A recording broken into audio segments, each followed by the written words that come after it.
Yo, what's going on, guys? Welcome to the 25th installment of the Nerdperior podcast. So today we have a special guest on, Pokemon's English #1 collector, David Persin. What's up, David? Also, David, you gotta. Can you hear me okay? Yeah, I can hear you. I heard the feedback coming through your computer. I was like, for a second, I was like, what was that? But what's up, David? Hang on a minute. You know what? You got an old guy with technical problems, so here's what we're gonna do. This is great, honestly. You can just mute the live stream and then you could just watch it. You could see my face and everything. You know what? I'm not even going to do that because I don't want to screw you up. So you know what? I'm going to turn everything off and just act old and sit here like I got nothing to do. I'm geriatric and I'm just hanging out. What's going on? Not much, bro. Okay, guys, so let me give you a little backstory real quick before getting David on the podcast. It was actually kind of hard. I messaged him and I was like, yo, can I get you on the podcast? And he told me that I either needed to give him $1,000 or 5 cards to complete his black and white base set. So yeah, it was kind of crazy. I somehow came up with $1,000 within Saturday to get him on, and then he told us we can start the stream once I PayPal'd him. This is a true story. But what's up? Don't think I'm saying nothing. If you think I'm going to contradict anything, you're not waiting for me to say nothing, right? I mean, hey, you're the one who said the deal. Like, what's up with that deal, man? Well, you know what? I don't think someone like you could just come out of the woodwork and think that you could, you know, this whole white privilege thing that you're doing these days doesn't fit, okay? No, not for me. Yeah, my bad. So, yeah. So, okay, in one of your videos, the one where you repped out like 20 reps of the 50-pound dumbbells. So you lift, right? Yeah, thank you for noticing 20 reps. It was 56, but yeah, thanks for watching the video. Okay. Listen. I listen to your videos while I'm at work. I've only actually watched like 4 videos. I typically listen to the videos. Okay, first of all, I'm gonna get closer because now you got me angry. So, what are you trying to say right now? Do you actually have a job? Because that actually is confusing. Who would hire you? Okay. This is kind of funny, but my mom, she owns a business, so I work for her. She's the only person that would hire me. Yeah, that explains a lot, okay? Yeah. That explains a lot. That's perfect. Thank you, yeah. She runs a cleaning business, and we have this dermatology office I clean. And, you know, I just listen to your videos typically on there. That's actually how I found you. Was I was listening to Pokenomics or whatever, Jake and Rafi, and that's how I found you, is their little video with you.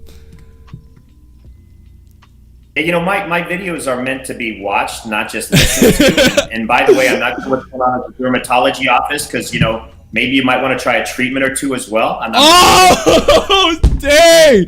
Okay, listen, I know I got the pepperoni face, but it's not my fault. I've been stressing out a little lately. Well, that's mom's fault too? Oh man, that's so funny. But how long have you been lifting? Are you like seriously into it? My whole life in some form or another, you know, due to the low self-esteem factor. Yes, I've been definitely lifting for a long time. Yeah. I actually, the video you were talking about where you had like issues with that like self-image and stuff, I actually related to some of that a lot. Like, well, I used to. I can't relate to it anymore. No, I'm just kidding. But No. Once you got naked and put a cone on, it pretty much says you were pretty comfortable with yourself at that point in time going forward. Yeah. Yeah, I could get naked in front of anybody, really. Like, I could do it on the podcast right now. I just don't want to get my channel taken down. Or to like traumatize you. Oh, and that's okay. I understand. By the time you're done with me in this interview, there's a good chance the channel will be taken down anyway, so don't worry about it. Yeah. Oh, man. But, no, that's great. Yeah, I've been working out for a long time, too. Like, since I was, like, 10 or something. I've been at it for a long time. You're not supposed to lift before you're 12, so apparently mom's really got it out for you. Just get you, the whole thing's working out good, so yeah. I was like fully done with puberty by the time I was 12, so like I could start early. It didn't even matter. How about mental development? Did that stop at 12 too, sir? No, that was more like 8, but we don't talk about that. Oh, okay. Let's go in the wrong direction. Yeah, you know, my body may be overdeveloped, but my brain is like underdeveloped. Yeah, that's, I think, what your followers, all of us, enjoy most about you. So. Yeah, I actually made this funny video. The video that cone was originally too. By the way, that was like probably the most normal thing that went on during that video. I'll maybe send it to you after the podcast is over, but oh man, that was so funny doing that. But that's funny. Continue. Yeah, sorry. No, you go. I will remember. I don't have Alzheimer's. Well, okay, thanks. That's nice. I guess this is going to be a pretty short podcast. I'm glad. It's nice. So start the insults early and often. That's probably what you want to do for every guest. Good stuff. Yeah. No. So what is the deal? What is the deal with your name? I just want to understand. Are you Nerdy P, Nerdperior? Are you Gage? And by the way, if you are Gage, why did they name you that? What the hell were they thinking? Okay, so first of all, my aunt named me, and it was after Gage from Pet Cemetery. So I don't know. That explains a lot. Yeah. So I actually made up Nerdperior back when I was like, I think 11 or 12, and it was just always a name that stuck with me. I've been wanting to do YouTube since I was like 10 years old, back when Minecraft was a big thing, back in like 2010 and stuff. And it just always stuck with me, and it's actually so cool. When I made my channel in 2017, like that name still stuck with me. It was the coolest thing I ever made up. And like my name is just the peak of my career. The peak. Yeah, the name itself. But where'd you get up? Like the pinnacle of everything you want to accomplish is your name. It's just my name, yeah. But how'd you come up with David Persin? Like, what's up with that? Yeah, my aunt named me. Apparently, aunts are doing all the naming these days. Yeah. These days, we're like a few 40 years. Through the years, my mom and dad didn't know what to do, so they called my aunt and they asked for a name, and that's what she came up with. That's funny. Is that actually a true story? No, it's not. How much drugs are you on right now? You don't want to drug up before the podcast. You do it right afterward. Yeah, guys. David told me that like a few days before the podcast, I had what'd you say? I have to. What was the word? I'm so slow. No, I would tell you what it is, but my Alzheimer's just kicked in. I think you told me I had to well, basically, you told me I had to get off the drugs, and basically, I haven't taken like any heroin or human growth hormone in a few days. So, you know, I'm kind of getting those itches everywhere. The withdrawals. I'm very familiar with them. Yeah. From what? Like not buying Pokemon cards? Videos. Oh, okay. You've watched some of my videos? Yeah, from watching your videos when you're doing all that crazy stuff. I know. I can see what's going on there. Yeah. Wait, so you've actually watched my videos? Yeah, I don't just listen to them. I actually do both because I think it's important to do that. No, that's... Yeah, I make the time.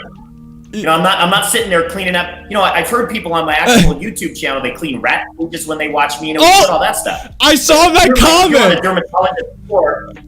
What? I actually saw that comment. You responded to it. I was laughing. That was hilarious.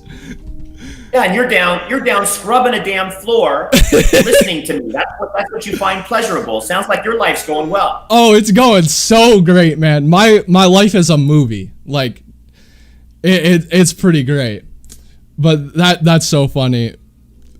So, I want to say this. I don't know if you're aware of this, but how good your channel is doing right now. Your channel is like doing absolutely incredible. You're at 1,000 subscribers in 2 months in. Like, I would just like to tell you how insane that is. Like, you're doing really well on YouTube right now. You're killing it. I appreciate that. Obviously, I don't understand much of that. I mean, this is all brand new to me. It's kind of like a new career, new stage in life. And so I definitely am trying to increase the numbers. I know I had that first goal of 1,000 only because the first video I ever watched said, hey, your first goal should be to get to 1,000. And then from there, it's, it always seems slow because it is a lot of work, time, effort, thinking. I kind of keep it going 24/7, trying to come up with content as I switch format and all the rest of it. So it's a challenge, but I've been excited with the progress so far. So yeah, thank you for the positive remarks. I appreciate it. Yeah. Like, to put it in perspective, I think I'm at like around 2.6K, and I've been at this for 3 years. So like, what you're doing right now is like insane, and it really makes sense why you're doing so well, is because I feel like the Pokemon community is in need of something new. And when I watch your content, it's kind of like people don't make the kind of content you're making per se, because the Pokemon community right now is just everybody doing card openings, and you're doing something so natural, and it's like, it's nice to have like an older guy in the community that's like giving these experiences, and like, it's so entertaining, right? And like, it's super good. I mean, I'm definitely trying. Yeah, I really appreciate it. And again, I don't know what to call you, so I'm just going to call you. I'm just going to say, hello, what your aunt named you. Okay. Okay. So what your aunt named you, I appreciate that very much. What it is everybody's talk. I didn't intend it to be anything different, but I never watched anybody else's channels. I didn't see what was going on. I heard about box openings. I really haven't watched anything else. And so I try to stay away from a lot of it just because I don't want to be influenced. A lot of people have been very, complimentary and said to me, you're not as hype as all this other stuff. It's all sort of an unnatural hype. Yeah. And and then the other thing is trying to be serving for all of my community of people that are watching, and not for myself. I'm not touting anything I'm selling. I'm not, trying to drive markets one way or another. I'm telling stories. I'm trying to be more relatable, and I'm trying to make it more fun so that people of all ages can really enjoy it, not just heavy, dollar investors or just certain, older white men or whatever it's going to be that's watching anything these days. So. Yeah, like what you said about not being influenced by other people's content, I actually have implemented that same way of thinking. I don't really watch anybody's if I'm doing a certain genre of content, like for instance, I used to make Fortnite content. Back when I did that kind of content, I never watched other people's content because it was too much of an influence on what my videos would be. Like, it would subconsciously happen too. You wouldn't mean to do it, and that's what your videos would evolve into. And like, that's actually so cool hearing you say that, because that's something I've done for so long. Like, that's really interesting hearing another person say that.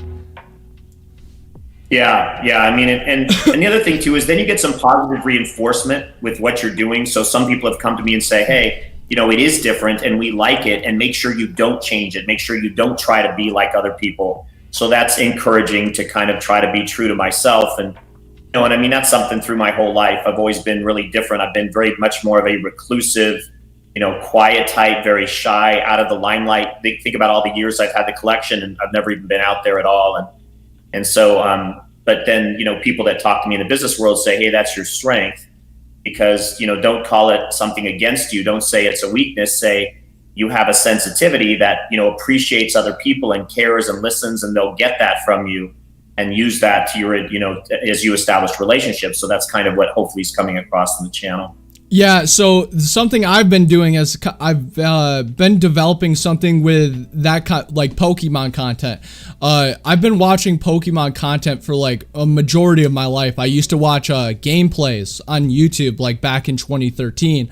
And something I've been trying to do is like heavily experiment with like the kind of content that I make. And I've kind of developed something that I really enjoy, where the video says one thing, like what the video is gonna be, right?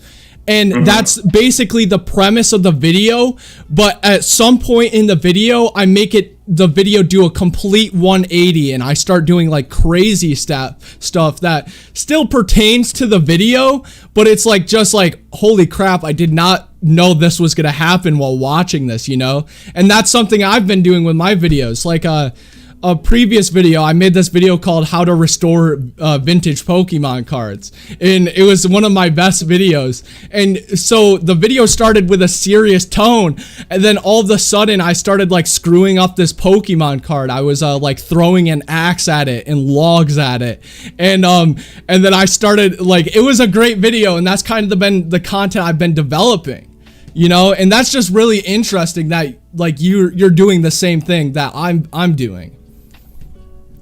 Yeah, and I think it's important these days to have kind of an irreverence and keep it lighthearted and not everything be so serious. You know, that's, you know, people need a little levity, and, you know, and I think you could even take your concept one step further, and basically you could go out there and you could take other people's serious videos and you could actually run a commentary over the top of them or interject at certain points where you realize, hey, that's not really true. Hey, that's kind of self-serving. Hey, that's not whatever. And you're sort of doing an analysis. You know, you again, you're like 14 years old, but if you were old enough, you see a lot of the comedy routines. What they used to do is they used to run the actual dialogue from television shows, and then they just go over them. A lot of the funny shows, the comedy shows.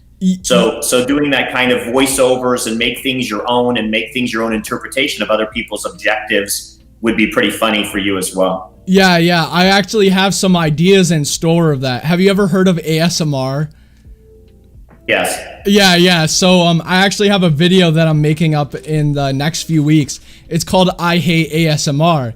And that's basically the premise of what I'm going to be doing. And then I don't want to, actually, I'm not going to give out all the details of the video because it does get a little crazy, you know. But stay tuned for that video, guys, because it's going to be good. But by the way, I would like, you can count on me. I won't be watching it, but I'll be listening to it. Oh yeah. You won't even understand what's going on. No, it's fine. But I want to give you the same respect you give me. But by the way, guys, everybody who's watching the podcast live right now, I actually have David's link to his channel in the description, so make sure to go subscribe if you enjoy his content. He makes great content that's very informational and funny at the same time. Thank you, sir. That's very nice of you. No, I can't even get my wife to recommend my channel, so that's really sweet. But I'm actually lying. It's not that good. I'm just kidding. Oh wait, I have a question. Wow, thank you very much. You know what? Speaking of my wife, she says dinner's ready. Looks like I gotta go. I actually have a question about your wife. What would what would happen one day, you know, say your wife just went out grocery shopping, right? And she came home and you replaced your entire bedspread with Pokemon covers. What would she do? What would her reaction be? She'd calculate the cost of whatever I did, and she'd ask for it in reciprocity, reciprocal dollars to buy whatever the hell she wants. You know, I'm not going to immediately turn to money. That's what it would turn to, so that she's got her way. And, you know, I mean, you have to understand, she's like, can I put the drapes up? Can I get new drapes? And it's like, you know, are you kidding me? $5,000. And I said, and she'll say, well, you just bought a box for $20,000. I say, okay, your point's well taken. Go buy the drapes. Oh my God. It's the same thing like that with my mom. I'll spend a few $100s on like one card, right? And then I'll always be picking on her because she buys, she's a big hoarder for like clothes, right? So she has like 30 pairs of Converse shoes. She hasn't worn any of them. She doesn't even wear Converse. I haven't seen her wear Converse in ages. She buys these Converse for like $100 and then never wears them. And I bring them up and I'm like, don't you do the same thing with your cards? It's pretty funny. I can tell you what to do. You know, my last two videos on my channel were on eBay selling part 1 and part 2. There's no reason your mom's she's not gonna miss any of those shoes. I can get you that stuff, get it right up there on eBay. I'll help you out, and you start pulling some money, and you're not gonna know they're even missing. Don't worry about it. Yeah. It's not like I use her PayPal account and her eBay account. She'll never notice that I'm selling her shoes on there. Not at all. No, and you know what? Just, you know, it's like, and you're helping her with her hoarding issues. Eventually, she keeps going that route. I'm going to see her on Hoarders on television soon, and I don't want to see that. That hurts me. That actually hurts me. Yeah, our house is just full to the top with boxes of shoes. That would be pretty bad. Pretty bad. So speaking of cards and stuff, I got a question. What was the hardest card in your collection to obtain? I know you're gonna have to think. I think the hardest one of all. No, I don't have to think too hard. Okay. I don't have to think about anything too hard. A person that your aunt named because it's just what it is. It's just in the brain. I'd say it's my 2004, the number one trophy card. That was probably the hardest card that, as far as it just taking so many years to come up. And it came from a middle person doing the deal out of Japan. And that was the hardest card to find, obtain. And that was one of the last two I needed to fill in all of the world's trophy cards that I ended up, needing for the entire run from 2004 to current day. That's crazy. And it's got to be so stressful to track down those cards. Me as a person who I don't do what you do. You're trying to get every English card out there. I basically collect vintage only. And recently I've had this burnout of every day I'm just looking on eBay for deals to buy cards, and it's so stressful. It gets to the point where it's not fun, and I'm casual. And to be on your side, that's gotta be terrible. Looking for that card every day for years. Yeah, that is, I've said to people, I've said in other, conversations, this is work. I wish it were more fun at times. It's certainly fun. The fun of it is when you obtain the card and you're excited about holding it and that kind of stuff. But it is definitely work. And there's, even for searches that I run on a continuous basis on eBay for things, I'm always concerned that if something comes up and it's a one of a kind and somebody else is chasing the same thing, if I see it at 5, 6, 4 in the morning, whenever, I've got to get up and start looking to see what's actually coming through on those searches. So yeah, it is. It can be stressful, and it takes a lot of patience and persistence. But in the end, typically it's worth it. So yeah, that's awesome what you do. And I remember in one of your videos, you're talking about making a museum of once you have every card, right? That's so cool. That's an idea I've never thought of, a Pokemon museum where every English card exists in there. That's amazing. Yeah, if I didn't have to, and thank you for that. The thing is, people always question that I have those, motives to do that. And I've always wanted to do that. And I've wanted to do it where everybody that walks in, you pay an entry fee of $5 or $10 or whatever, and it all goes to a charity. And that would be, kind of a dual win for everybody to be able to see the stuff and also to benefit, something like autism, because I have an autistic child. And so the only thing is you always have to deal with the intricacies and subtleties of dealing with Pokemon, the company, and Nintendo and all of that. So it's always a little bit cumbersome on all the things I'd love to do with the collection, but find myself sometimes worried about having to deal with somebody looking over my shoulder or suing me later because I've done something that's not allowed. So still talking about it, still definitely a dream for sure. Just trying to figure out how to possibly make it happen if it's at all possible. Yeah. Do you have any projection of when you think your collection should be complete? Minus newer sets coming out, of course. Yeah.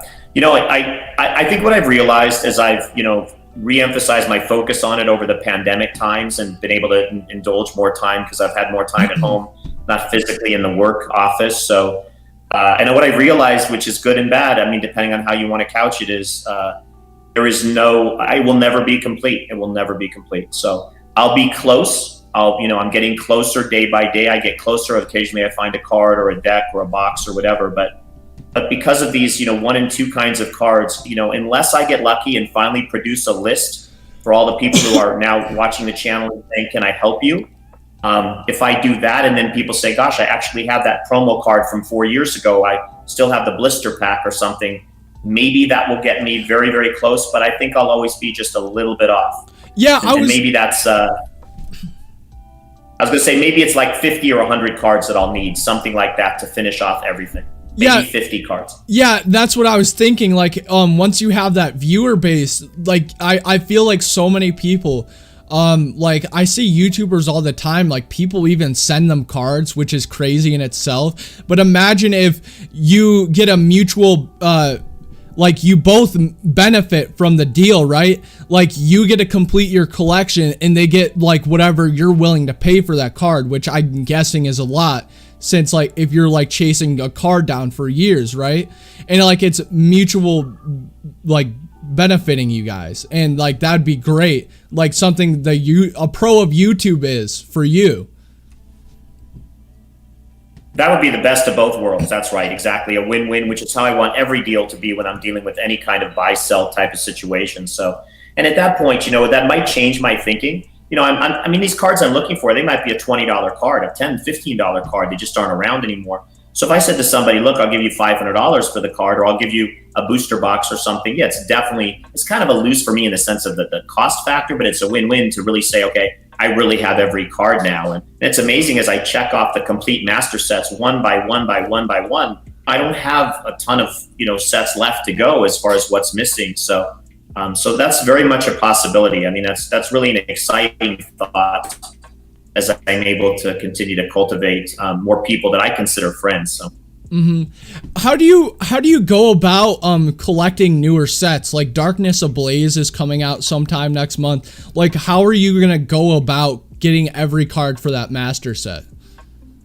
Yeah, so I actually buy master sets from one seller, and they've been doing it for me for many years. I've had three stages of how I put together my collection.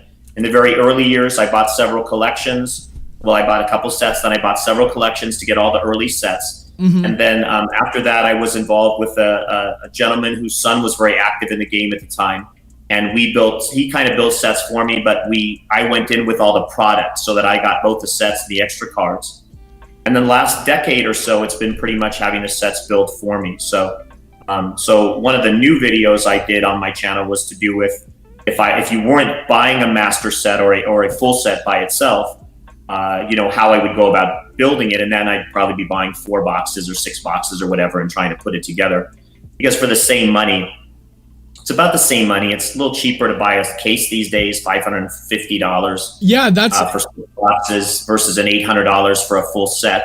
Yeah. But then I don't have to hunt down anything. And so and plus someone's putting it all together for me. So that's really how I do that at this point in time for the sets. Yeah, I'm trying to complete Cosmic Eclipse right now. Like, I bought a booster box. I had this challenge on my YouTube channel where I do this every summer, where it's called 14 Days of Nerdperior, where I upload every single day for 14 days, and it's like incredibly hard. And so I planned out for the last day to open up this booster box, but I realized that it's really not fun opening up a booster box in one sitting. Like it's like, it feels like a job, right? Like it's not fun opening up a booster box in one sitting. And anyways, what I've been doing is I've been opening up that booster box slowly over like the last month or so. And then for my graduation gift, my cousin actually bought me another Cosmic Eclipse booster box. So, nice. I gave one of my other cousin who's actually getting into Pokemon right now, I gave her like 6 booster packs or so I could like give her the feeling of getting a good card and stuff, because I wanted her to feel that.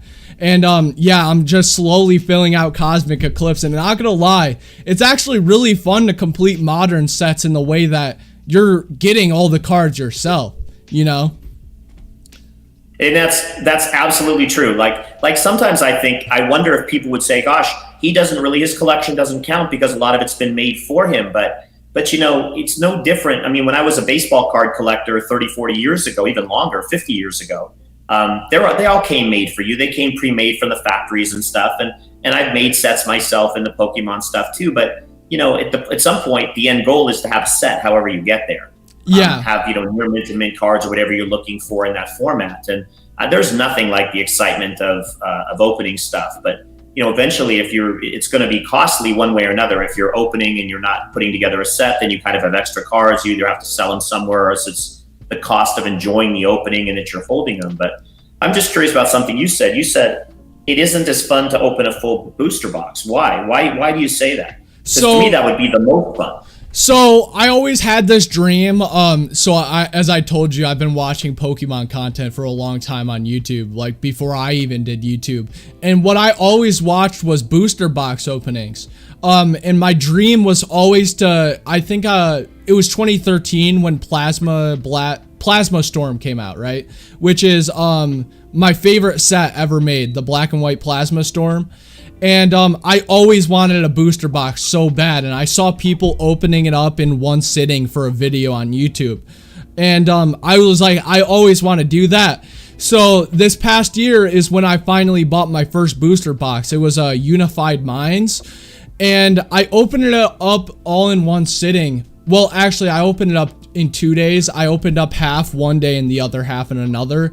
But even then, I felt like you didn't get that full enjoyment of like, I just like spreading things out, of getting them over time, because then it's just more of like, even if it's not like, originally what I started doing was opening up 2 booster packs a week, and lo and behold, I couldn't control myself. I accidentally opened up like 7 or something in the last week because it was just so fun.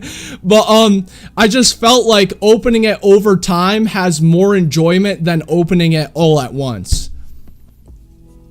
And I thought that's what you might have meant. In other words, I think that what that talks to is the quantity. In other words, when you're just going to open one box, then obviously, it's fun to open it over time, and because it's just one box. If you're opening 6 boxes, maybe one box is you do this, this week, and another box the next week. So it's, I guess it just depends on really the overall quantity you're going to eventually be opening. So I get what you're saying. Yeah, so yeah, if I bought a case, I'd probably be opening up a booster box at a time, like, right. But like when you have that low quantity, like I don't make too much money, so like my money is like, I put money aside for my 401.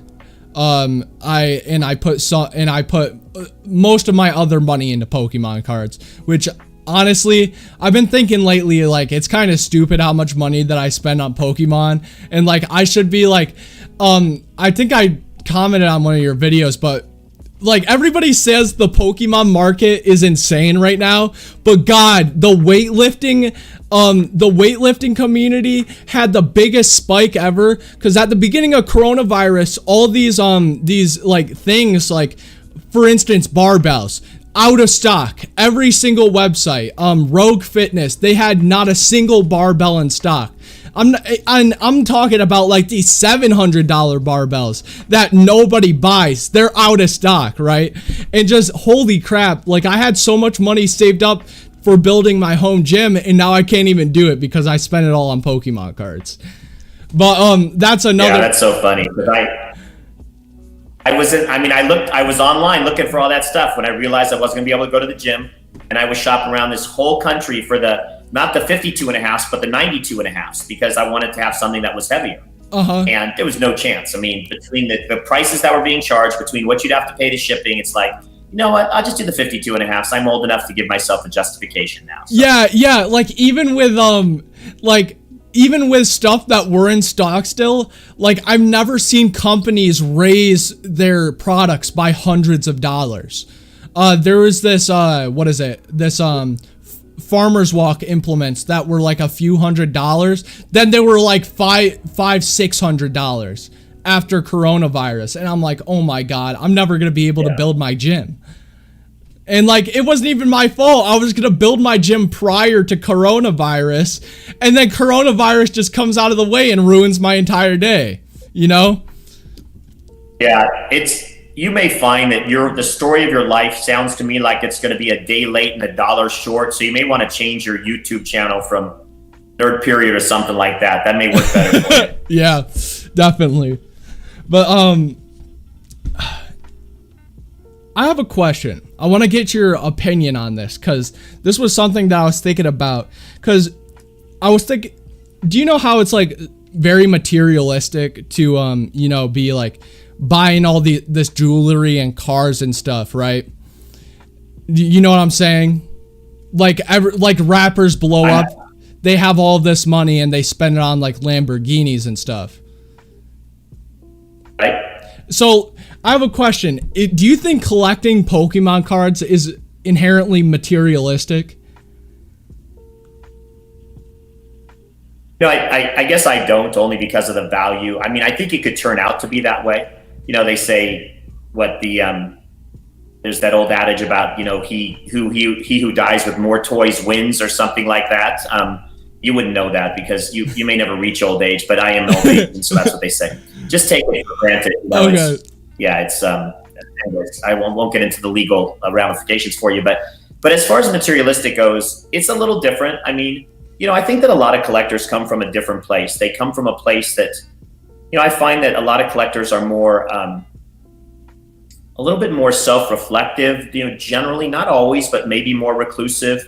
There's, more of a calming effect. So there's, there's just really an internal kind of satisfaction. It's almost like, you could talk about it with hoarders as well. Speaking of your mom, who you probably should, I know you're not making a lot of money, maybe see if she can give you some extra money in the next paycheck. She is running the business. So, but I think that, when you look at everything, there's a satisfaction. And I think that it's a grounded thing. It's a grounded, as opposed to the materialistic stuff. And you talk about the high dollar stuff. That really is a toy. That really is something that's flashy and more fun. And it's, something that if you do it right, you kind of earned it. Maybe you earned it over time, as opposed to just blow all your money on it. Yeah. It's, I don't know. I mean, again, I think it's for every different person is defined. I think then the hobbies can turn into businesses, can turn into investments. Then all of a sudden you have success and you start throwing more money at it because you think it's going to keep going in that same direction, and may or may not. It could turn around and bite you coming the other way too. But it's just more of an internal person and their own personality as to how I think the collecting ends up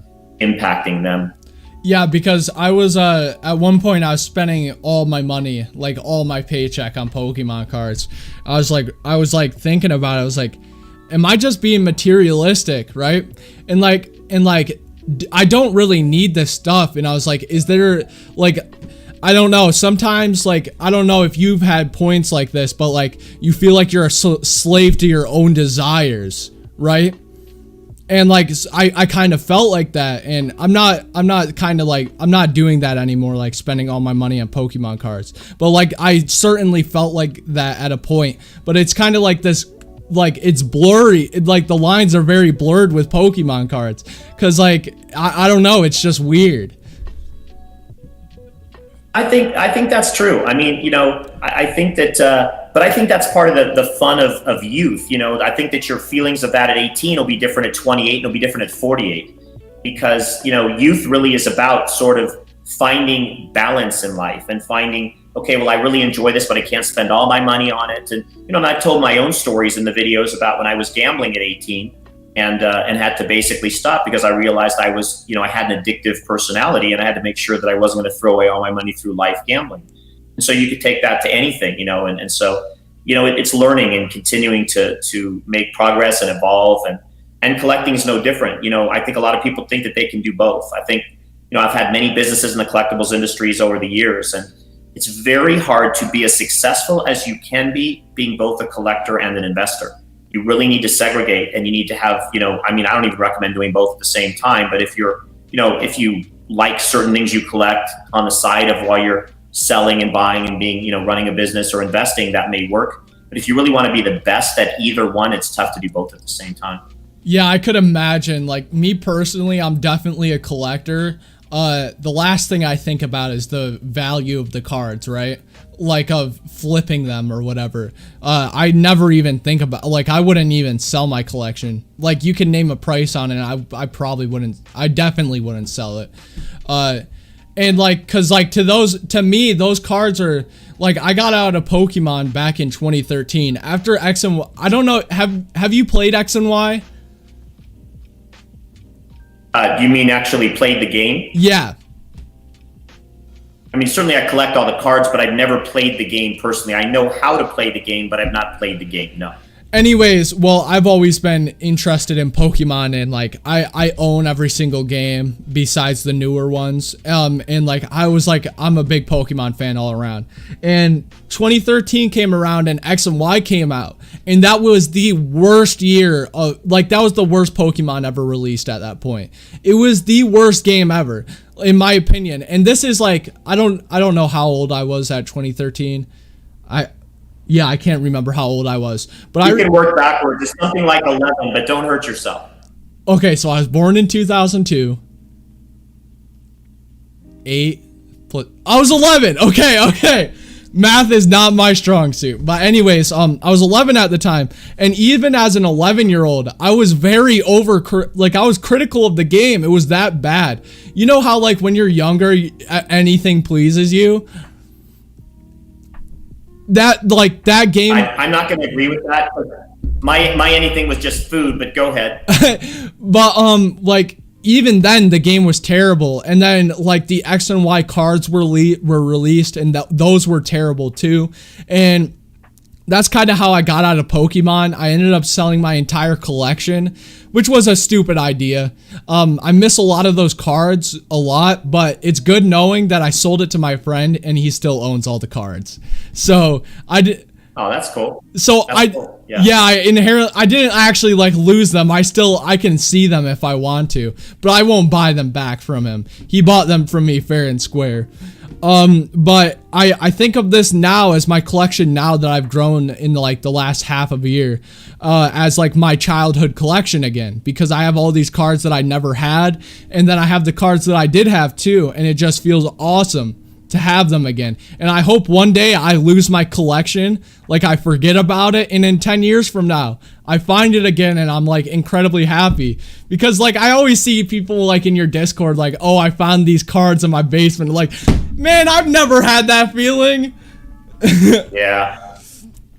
Yeah, that's so true. I mean, and I came from the baseball card world where every single person had a story about their mom throwing out their baseball cards when they found them in the bedroom one day, and they're all like devastated. So yeah, I've heard it in many generations in one form or another. So yeah, like everybody has that experience besides me, it seems like. Yeah, well, what if I told you this? So what if I said that, let's make up a number, 50% of kids, meaning late 20s, mid 20s to late 20s, they realize that they have money tied up in their Pokemon card collections, and they need money for whatever reason as they go out on their own in the world, and they end up selling them even though it's the last thing they ever intended or wanted to do. Mm-hmm. Now, I know you're sitting there at 18 saying, you know what, that's not going to be me, that's not going to be me, I'm never going to do that again, whatever. Do you not even see the possibility that could come up someday?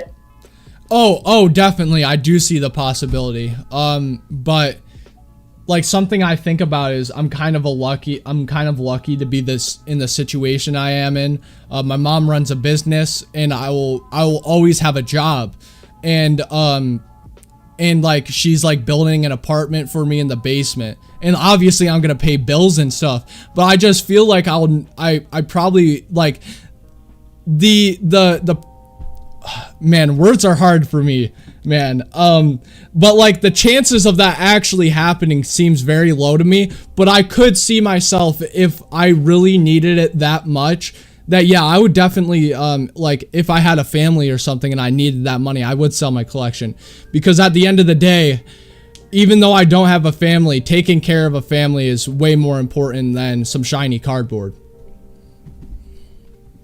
Yeah, and I mean that's a very mature answer, and I mean I don't know that there's any right or wrong answer, but I would just say if my best advice to you at this point is, and you know, and really understand what I'm saying, is keep your mom alive. Keep your mom alive as long as you can. That's gonna be my best advice to you. Yeah, my mom's great. I'm definitely gonna keep her alive. It's sometimes. Yeah, and after what you just said, yeah, after all that you said. Don't touch her Converse shoes. I changed my mind on that. Leave her damn Converse shoes alone. She basically takes care of me. I'm an 18-year-old man baby. Yes. You didn't have to tell me. I've seen the videos. I actually watched your videos. Yeah. That's so. What videos did you watch specifically? I don't remember. I'm not sure I watched them. I'm just trying to make you feel good. I didn't watch them. Okay, makes sense. Yeah, it's the same thing with you. I didn't even listen to your videos while working, you know. Well, I appreciate that. Thank you. That's the reason you're having me on, because you realized you didn't actually know what you were getting into. That's good, man. Yeah. That's actually so funny though. I wanted to know this one video that I did. It was called Top 5. It was like most hated / overrated Pokemon, right? And I started the video off with a very serious tone, and then during the video I said execute, and then which makes no sense, and then I cut to a scene where I had execute drawn onto actual eggs, and then I had the eggs thrown at me. while I was like basically naked. I had my underwear on and I was tied up. And then and then I sucked the eggs off the ground, spat them into a pan, and then cooked them, and then made a burrito out of them, and then ate them. And that was the video. It was. I was just wondering if you saw that one or not, because that's my best work. No, I didn't, and I'm probably glad that I didn't. I did watch 14 days of Nerdperior, but I'm going to tell you something. After your your whole egg story, I now know why you only have 2,600 subscribers after 3 years. So you're, I love it. It's certainly funny stuff and it's great, but I'm not sure. Yeah, people can't stomach much of that stuff. It's tough, Gage. I don't know. It's so funny. Like, that idea was originally just started as eggs being thrown at me. Right? And then it just evolved into this thing where I kind of felt bad. I was like, man, I really don't want to waste 6 eggs. And then that turned into this whole bit of like, wow, this is a funny idea.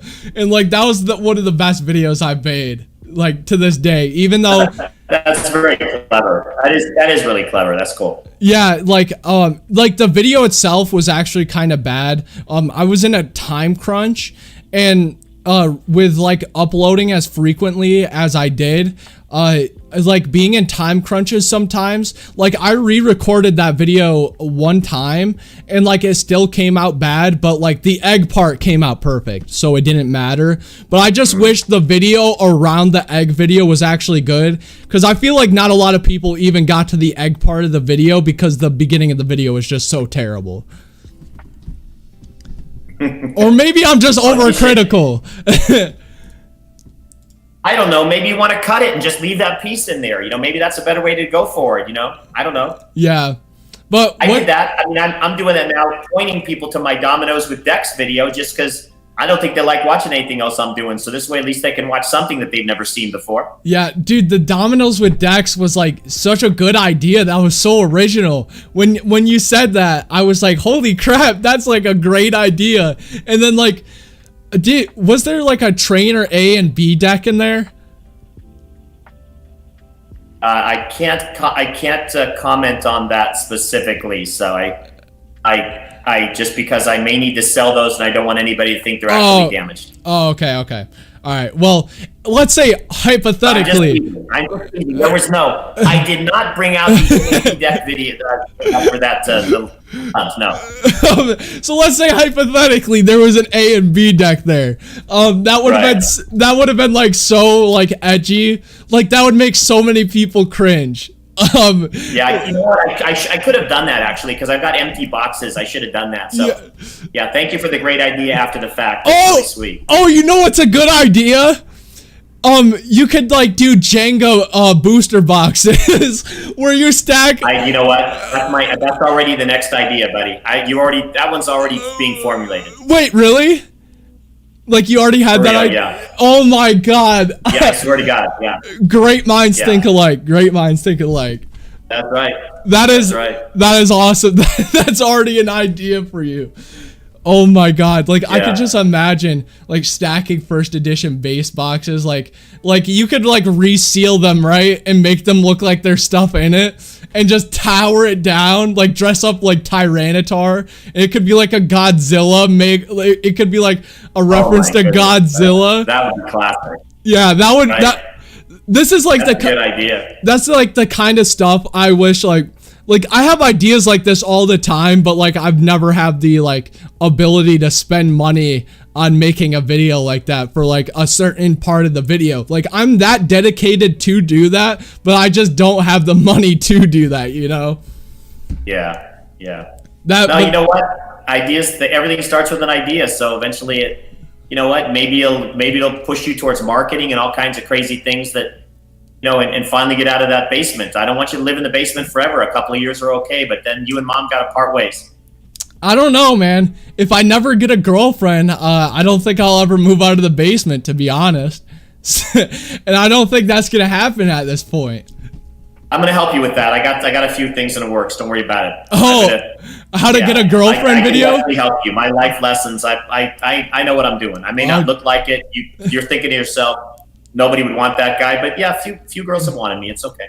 See, I have this issue where like it's like I get so much attention from women on the internet, but in real life it's just whack. Like it's like none. It's zero.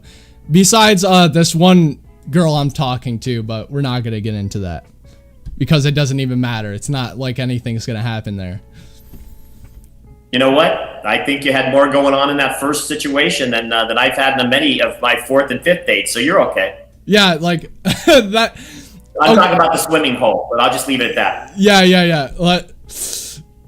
Okay, she actually knows this podcast is going on, so let's cut this out.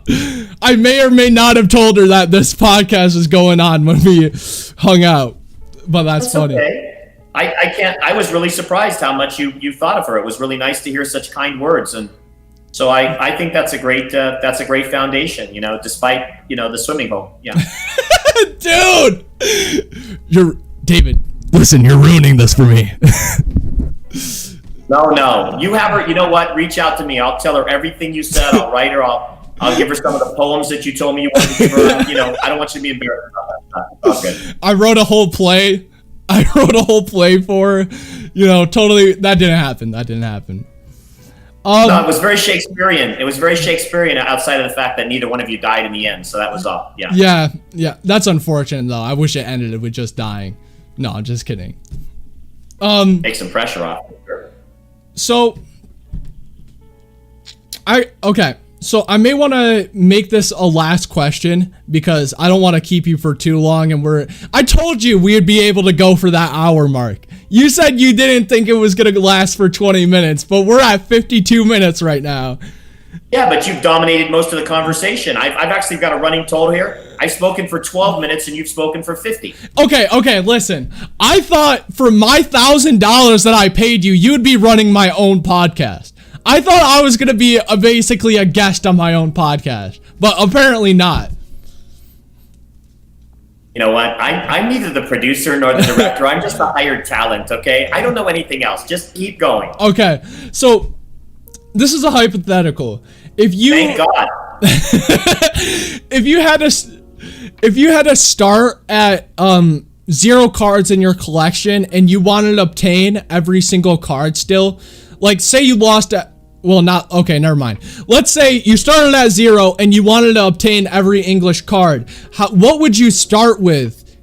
Like, what would you start with going on to getting to where you are at now? Because I thought about this and like, it's such a hard question to think of. It's like such a hard hypothetical, Yeah, you could not do, the answer is there's nothing you could do. I've been very fortunate to be able to be where I'm at right now because of years of pursuing the hardest to get cards, which are the World Championship trophy cards. Mm-hmm. You have the one-of-a-kind pre-release Raichu. So there's that. You've got the Tropical Mega Battle sets from the 99, 2000 years. Got that set plus the variant to that set. You've got some of the harder stuff, but even the A decks, B decks are still available. And then really outside of that, the only other cards that are very hard to come by are the trophy cards. And because I've been fortunate and pursued them since the very beginning, I have them all from 2004 to 2000. I'm just missing last year's 2004. I'm sorry, last year's number 4 place. Mm-hmm. And other than that, I have all the cards. You couldn't get that today. They're not available. They're not possible. It's not possible. So it's not, that's, I think, what makes my stuff just a little bit more unique. And then, of course, the variants is, to say, hey, for every set, if there's an average of 25 or 30 extra cards that have shattered ice hollows or non-hollows, theme decks, blister pack stuff, foreign stuff, you could not go and get that. It's just not available. So, I don't think that should be what anybody's goal is. It really should be, what it is they want to collect, what sets they want to collect, and maybe how close they can get. Now, is there the realm of possibility that I would sell my stuff someday? Sure. But, most of the time, if I were to do that, it's going to go to one person, you hope. Yeah. Just like your stuff to your cousin or your friend, and you hope that they keep them in the collection format. So that's a little different. But yeah, I couldn't conceive of someone trying to get every card now. I think I'll tell you one last thing, that when most people say I'm doing the same thing, David, I don't think they really realize that it's not just the sets. It's all of the finalists, quarterfinalists, semifinalist cards, champion cards, and all the World Trophy cards, and all the old stuff, and all the new stuff, and all the variants. It's just a big, big task. Yeah, that's insane. Like, for me, when I think of trophy cards, I obviously think of the Japanese ones because they are the highest grossing cards in the hobby, right? And like I never even thought about English trophy cards and stuff. Like I've never even like seen one before. Like I've never even heard of one before until I've like started watching your content. And it kind of blew my mind because it's something like you expect to be around, but you've never given any thought to. Like I just didn't know there was English trophy cards. And I'll tell you one thing about that, Gage. It's really interesting. The people that are most visible in the hobby, they don't talk about them at all because they're not out there and they're not available. They talk about what they're selling and what they're focused on, which is the Japanese trophy cards. They don't tell you that clearly, by the way, we all know Japanese cards in general have more demand than English cards. But they don't talk about the fact that these US trophy cards have quantities of 3 or at the most 6, and that's it. And obviously 3 of them or whatever number go off to other countries. So there's virtually non-existent. And so I've never touted the value or anything. You know, there's never been stuff out there. People not looking to collect them because they can't get them. But you talk about Illustrator cards that have sold for, you know, hundreds of thousands of dollars. They're out there. They're available. You can see them. You can still get them. You can't get what I have in my stuff. So the people that are controlling the hobby and are doing the podcasts, they have no interest in pointing anyone to these cards, not only for interest, but for profit purposes. Yeah. And my goal is to show people that there's a whole nother set of things out there. It's just like, obviously, you know, we'll talk about this at the end, the pre-release Raichu. The pre-release Raichu is the most controversial, interesting card in the entire hobby. Because does it exist? Does it not exist? Well, clearly I have one in my collection and everybody knows where it came from and it's legitimate and it's got tracing. And, you know, but somebody would say it's not worth anything because it can't be verified. It can't be graded. That's what everybody says because they don't have the card. But the people that want the card and have, you know, hundreds of thousands or $1 million to spend, would they want it? Absolutely, because it's one of a kind. Yeah. So, you know, you have to worry about people's objectivity when they're talking about things and they're putting together podcasts and stuff, as opposed to just general interest. What's the underlying motivations? Yeah, it's so crazy. It's so speculative about the population of the pre-release Raichu. Like you have people saying there's 30 of them, and then other people saying there's like thousands, and like which is crazy. It's such a like mysterious card. Yeah, and you can tell. You have a situation now where the hobby is hot enough that it's very, very simple. You know, you're on my Discord with me, and we were watching a gentleman the other day say he was talking about the inverted WB stamps, those error cards. Yeah. And somebody said there's I think there's 30 of them. And then, you know, the gentleman on the podcast, on the Discord channel said, I won't say his name, but he said, I know where 18 are myself. So there's so many people that give you a number because they want it to seem like it's much more limited. They want more money. They want $3,000 for their card. Mm-hmm. But we are in the popularity of a hobby right now where you can actually look at the numbers. You can see I've never seen more than 4 or 5 or 6 illustrators out there at any point in time, whatever. You could say I've never seen more trophies. There's, at this point in time, despite what anybody tells you, there's one pre-release Raichu. You know, will I talk about potential for others and what's really existing? We'll get there for sure. But, you know, there's no 30s and hundreds and thousands. There's 2, 3, 4, 5, 6, whatever there is. There's a very, very, very small number. Mm-hmm. And yeah, that's just so interesting. Pokemon is a great hobby. Like the cards is so awesome. I actually got into the hobby. I actually played the TCG. I know that sounds weird, but I actually started the hobby with playing the TCG, and now it doesn't sound weird because also I think you're very smart, and I think that those kind of kids, you know, gravitate to that. So. Oh, thank you. I appreciate that. But like me, my friend Ian and I, we're the only people in school who knew how to play the TCG. And like I remember we would be at lunch and we'd actually play the TCG together. We were those kids. And like it was so fun back in the day, but we try to play it now and it's kind of just like, it's kind of stale. Like he doesn't have as good as cards as I do. So it's kind of like always this one-sided thing where I'm steamrolling him. You know, it's not fun to get steamrolled, and it's not fun to steamroll someone. Right. And so it's like We've only played once since like I got back into the hobby, but yeah, I miss playing the TCG a lot, and it's just funny to say that because I actually know nobody who knows how to play the TCG at all.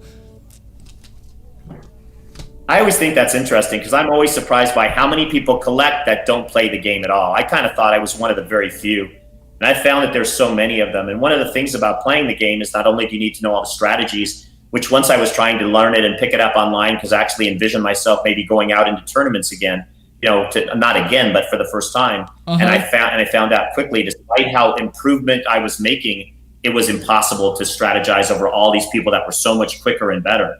But the thing is, you still need a lot of money. You need a lot of money to build the kinds of decks that are what people are looking for, because you still need 4 of the best cards in this. So, I mean, it's not a ton of money, but it is for teenagers and whatever. If you don't have mom and dad's money or something, it can be very costly to build decks, try new cards, try new stuff, to make it all work to your advantage. So yeah, and then like if you want to break like whatever the meta is at the time, you have to buy more cards and you have to experiment. Like still people are using Pika-ROM decks where it's the Pikachu Zekrom decks. And like what's going to happen when those cards are out of rotation, You're going to have to find new cards in rotation, which another thing is that's so ridiculous is in the standard format, which is what like the tournaments are held in, which turns me off to going to these tournaments, is that they rotate out every year or two. And like you constantly have to, which it's good constantly to having to develop new metas, but it's just so costly to do that. Yeah, no, I get it. I really do. And I think that when you're creating a game like that, who knows what the behind the scenes strategies are for new rotations and all the rest of it. Is it to buy new cards and buy new boxes and make the new boxes more popular? But ultimately, you're really at the disposal of the company and what they require you to do. So, but it's interesting. I think it's kept the hobby, despite people's frustrations, it's definitely kept it, less stale and more innovative over the course of the years. I mean, I know some of the people that play the game would say, well, some of it's more luck today than skill, but overall, I think it's created more interest in new sets coming out and not just kind of left us all back in the nostalgia age and WotC and all the rest of it. Yeah, I remember back in the day, this is a long time ago, but I remember when, I forgot what era the primes were in. The prime cards, right?